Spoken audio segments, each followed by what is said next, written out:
warm welcome to Big Picture. Demonetization and its impact on India's economy continue to be debated even after 17 days to the November 8th announcement.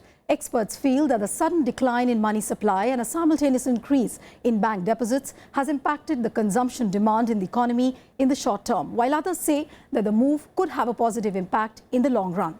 The reality on the ground is not very encouraging, with the rupee at an all-time low of 68.86 against the US dollar, joblessness growing especially in the labor-intensive sectors, and a projected decline in the GDP. The question we are asking today is, which way are we heading to? How can we arrest the downward course of the rupee? Can we retrieve the lakhs of jobs lost in the informal sector? And how can we push the growth upwards?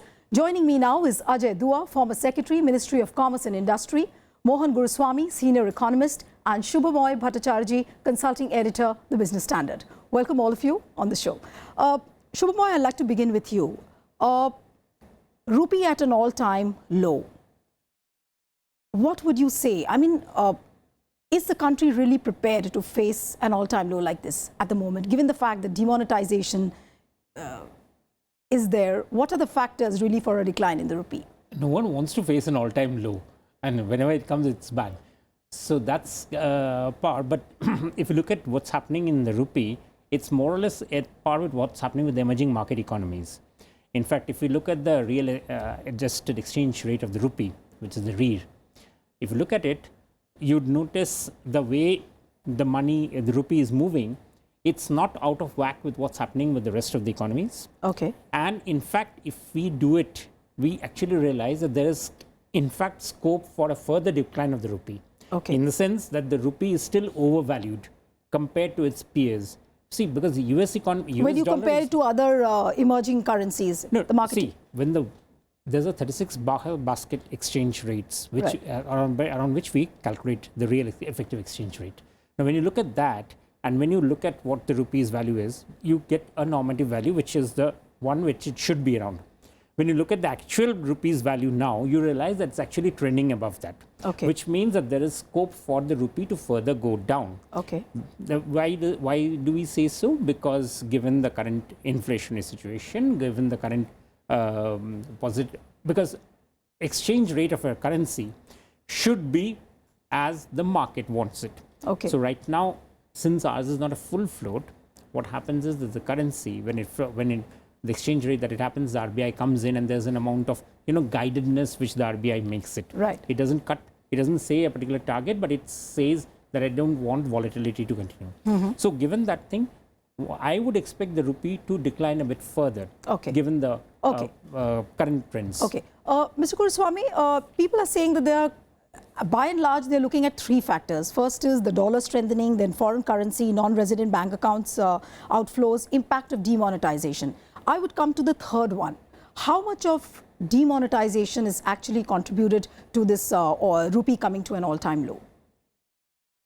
A great deal. Okay. Because one is that, it's suddenly leading to a contraction of the economy, a precipitous contraction. It's almost overnight. You take away 85% of the money supply, then the market is really collapsing, imploding. Right. And so what is happening is that the foreign funds are rushing out again, as usual. First sign of drop in corporate profits, they were rushing out. So there's a rush to exit out. And that's also putting pressure on the dollar. And so, right. So that is contributing. But other thing is that, people are feeling, and whatever little money is around is also going to buy dollars and take it out.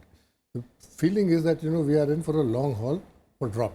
Okay. And, we'll suffer, and there'll be a further loss, erosion of the value of the rupee. So right. we're trying to pull it out. Whenever a rupee plunges, people look upon to the RBI. What is the biggest challenge for RBI at the moment, given the fact that we haven't heard too much from Urjit Patel, and people are expecting some kind of an announcement from RBI, or is again government going to do the talking, especially when the confidence is really at an all-time low? I think RBI's role as a regulator has to now actually start coming to the fore. Okay. The demonetization may have been a political decision. Right. But implementing it was the responsibility of the banking system. Okay.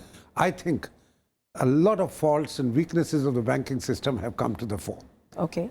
And that is to shore it up, to get it back to minimize the impact of the demonetization to the extent of 85, 86% of the currency. Right. Is a huge task which RBI needs to come up to in order to be able to check the issues which you've raised earlier and what we just talked about, whether it is the depreciation in the value of the rupee, whether it's a question of shortening the pain, whether it's ensuring that the contraction which has occurred does not have lasting effects on the economy, that this contraction now has bottomed out and we start seeing some growth. Right. I think the role of the new governor and his organization, the RBI, has a tremendous role to play. Right. And in that, I would just touch one issue, Right. that find ways and means to print more currency notes. If the currency notes to be replaced are going to take 150 days, Right. that's the most optimistic estimate, 105 months, I think then the pain would last much longer. Right. And while doing so, let's just take care as well that all those issues which were on which the demonetization took place, including counterfeiting and other things, those get checked. But I think the world is large enough which we can tap to ensure that adequate currency is back in circulation. Otherwise, the contraction of the economy and the sudden fall in the value of the rupee. The Right. point which was made by Subhomoy, absolutely right, Right. that the Indian rupee was probably overvalued. But the contraction which we have seen of 2.6% Right. in its value in the last 15 days is far more than the contraction which we have seen, or the pace of contraction. 3.9% is the contraction from January 1. Right. Till November 8th, 1.3%, thereafter another 2.6%. So which means, Shubhajit, like what you said, that these reports wouldn't be wrong when they say that the rupee could go up to 70 or 72 against a dollar. There could be a probability of us seeing the rupee to that Whenever level. there's a look at the rupee in any currency for the market, you would find that it's not just a one-way street. Right. What happens is brokerages and others take position. So when somebody takes a position that the rupee would slide, somebody takes a position that the rupee won't slide. So essentially, where it will move is not the important point. The important point is how the rupee moves. So, for instance, if the rupee, for instance, eases up, it's, as I said, yes, there's certainly scope for the rupee to ease up a bit further. Right. And in fact, it's good because given that the exporters when doing particularly well, Right. it's actually good for them. Right. So it makes enormously good sense for them to come up to the extent that their labor sector, Right. I mean labor employment, has actually got hurt Right. because of the fact of the seasonal contraction in the money. I mean the sudden contraction in the money supply. Right. It'll actually be good for them to get back to jobs. Right. Provided, of course, as Mr. Dua and Mr. Gurumurthy both said, that provided the money comes back into circulation. Right. But if that happens to a certain extent, then actually the rupee decline Right. is good news. But Mr. Guruswamy, how serious is the fact that it's going to hurt the imports big time, given the fact that India is largely importing? How does it actually affect the import market at the moment? I don't think it's going to Coupled with the demonetization have an bit. immediate impact on imports, because a lot Okay. of the contracts are signed, and there are letters of credit floating around, in which we will honor, or government will give guarantees on it. Okay. Oil will keep flowing, so Right. that won't hit anything immediatally. Right. But there is a long-term impact down the line now, because once you're short of money and once your growth is down, you've taken this much money out, 2.5% if you drop over 6 months. That's a huge chunk gone. It's not going to come back. So to build that back will also take time. But this, I heard you say something about counterfeit Right. notes being scaling up. I looked at the figures today. Out of the total notes in circulation, less than 2% were counterfeit. Right. It's small change compared to this. Huh? 2% is one No, hell of a lot. no, It's a no, currency 2% of the notes. 2% Yeah, of the and the notes. value is 0.05. Yeah, yeah. Right. So, Yeah. it is, but you could have handled it differently. Yes. You could have gone in for a filtering system by a money exchange scheme, which Okay. actually this scheme is. Right. It's a money exchange scheme. It's a money But you dropped a precipitous guillotine on it and said, from this day, you just can't, Right. we're withdrawing it. So that means it's of no use now. Sooner or later, the money would have gone to the So bank. would it be right to compare India's case on demonetization at the moment with the European Union, the way they have done it, and India needs to learn lessons. The way they have. It is just the opposite. Exactly. No. In Europe, for the 500 euro note is going over. Phased out. The 500 slowly. euro bill they are talking but about. till the end of next year. Right. Okay. Here you're doing it in one day. Right. You're saying that from tomorrow it's no longer valid. Right. So you've just taken it out. So there's money inflow. It doesn't mean all the 1,000 rupee notes and 500 rupee notes are black. 90% of it is money inflow. There could be some stock. The stock, they say, of the untaxed income in notes was only about 3%. The rest is in physical assets. So you went into the wrong end. And we've got to relate it to what does it cost and what do we get out of it. So I think this could have gone. And therefore, I come back to the question of the RBI. Right. The RBI would have been aware always of the note replacement capacity, that it will take time. So they Which could have means- easily which told means- the government no, that which this means- is a printing no. capacity. I would not believe for one moment that the government was not told about it. Okay. All this information is placed. Maybe the PM was not informed about it from his secretariat or his office. Okay. But government would have known about it, finance ministry would have known about it. And if they didn't put it, the prime minister must look inward, saying, why wasn't I told? If he was told, obviously he's not so naive to say, okay, let's cause this pain and, let's see what happens next. So I think, he's sensitive politically also. He would have seen the political cost coming in. I think there's some breakdown in communication. Breakdown in communication between the government and the RBI. No, How do you government, think, within the government. within the government also, but how do you think that the situation can be retrieved? Because the questions are arising that can Urjit Patel do a Raghuram Rajan, like he took some interventionist measures, like the capital inflows, capital outflow curbs he was talking about. Then can he really do something on those lines?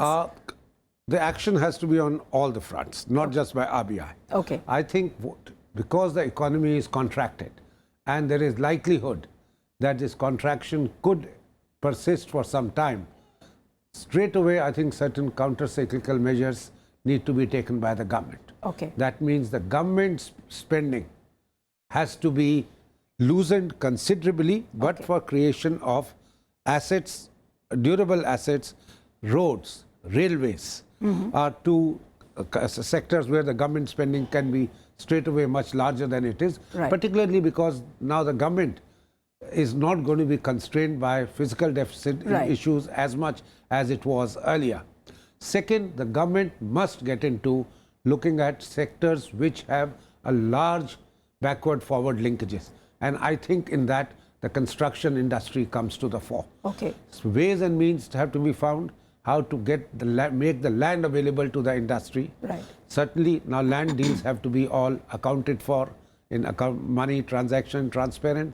Larger chunks of land have to become available, because once the construction industry resumes, Right. whether it is mass housing for low income housing as we call it, or medium for the 84 industries, to my memory serves right, are directly linked to the construction industry's prosperity. Okay. And finally, I would think that the number of measures which need to be taken to ensure that we don't end up with having to demonetize again after some time, even these notes which are coming in, the government has to take care of the fact that attack the sources where black money is getting generated, Right. which is one, electoral funding. Right. Ways and means have to be found to check that. Second, if corruption Like there were reports that now the government, after cash, is going to go on the, this is what I'm saying. gold deposits. This is what I'm saying, that on the gold holdings. if the corruption could take place in old currency, what is the assurance that it will not take place in new currency? Measures on those sides are extremely essential if whatever measures which we take, those are to have some lasting effect and we do not get back into the situation which is there today. Right. But Subhomoy, like yesterday there was a report saying that because of demonetization, fears are that some 4 lakh workers, especially the labor-intensive sectors, they will end up losing jobs. how pragmatic are these figures? Is it just based on an anecdotal evidence, or we should really wait, for the real figures to emerge, maybe in the weeks to come? As it is, the employment figures aren't particularly anything to write home about. The job creation hasn't been particularly striking. The government's data itself over the last few months, and coming from 2012 onwards when it's being started to be measured. So I really wouldn't give too much. I mean, if the job creation isn't happening on that scale, to suddenly say that, these jobs have suddenly stopped, it doesn't. Sure, there is always a chance that the small industries, especially the micro ones, could go into seizure because they don't have the cash. But the employment potential of those industries is very limited in terms of the number of people that they hold. For instance, textile sector, 2 million units employ just 3.5 million people. So that's not where the problem is. The problem is that the cash as a lubricant in the economy is seizing up. And when that seizes up, there are other large corollary effects which would be coming along. But turning to what Mr. Dua was talking about in terms of this contra-cyclical measures, I don't think RBI should be taking, need to take any measures on the external front. The reason is that India is definitely not in the fragile five situation. The economy is definitely much better. The foreign exchange reserves are strong. There isn't anything intrinsically wrong in the Indian economy. The current account deficit is under control. These parameters are all on the right side. The only major elephant in the room is the demonetization, which Mr. Guruswamy has talked about in terms of the, the fact that the money has been sucked out of the system. So that requires intervention. But that intervention, one can debate that what should be the interventions. For instance, as Mr. Dua is talking about, that money needs to rush back into the economy. Which are the sectors and how it should happen. But it will not be something because of the weakness in the Indian economy per se that, for instance, FIIs are moving out. FII movement is largely now happening because of the fact that there is a signal coming from the Fed that there's going to be an interest rate hike, that Trump means to be fiscally expansive. So obviously people are making positions there. But so irrespective of whatever happens, that movement would be happening. But as you said, the demonetization, as he's saying, that's the only elephant, to be worrying about. But because of demonetization and the job losses which I just spoke about, how can the government retrieve these losses? Do you look at it as a temporary disruption, a temporary loss, maybe because the production? First of all, you mentioned a figure of 4 lakh. 4 lakh, That is horribly underestimating it. Because the construction sector, which he was alluding to, employs 34 million directly. And there's all these connections elsewhere. And that has almost come to a complete halt. Nobody is going to maintain workers on construction sites and pay them without them working. This is a daily wage business. So that has gone almost, and almost half now have on their way back to their homes in villages. The first reason why they left was they came looking for jobs. There's no jobs, they're going back. So, for that to come pick up again is going to take time. Now, this is going to take at least 6-7 months to fill up the breach of the withdrawal of currency notes. Particularly, there's a greater demand for 100 rupee notes. So, till then, even government does not have money. What you need to do is get money back into the market. Not, announce spending. That is always going to be a lag. How long that lag will be, 6 months, 1 year, is to be seen. And we have to wait for some more data to come to estimate that. But right now you can say that next 6 months till the notes fill up, 50 days or whatever, is havoc out there. So you played, and what is the loss of that? Yesterday I was in a conversation with a bunch of economists, and all kinds of figures are coming out. From -2 loss of GDP to -4, that kind of stuff. These are huge numbers. For it to go, if it takes place over 2 years or so, it's understandable. You can absorb it. But you do it over 6 months, you're really putting a knife into your heart. But Mr. Dua, as far as the job losses are concerned, how serious is the situation? What is your assessment? I think we need to be very concerned. It is not merely the jobs in the small and medium enterprises. Yesterday, if you recall, a major construction company, L&T, announced that between April and September, it shed 14,000 jobs in the organized sector. And organized sector, as we know in India, is merely 30 million people are employed there, approximately. Including 23 in government. Yes. And so if that kind of, why did that happen? That is before demonetization.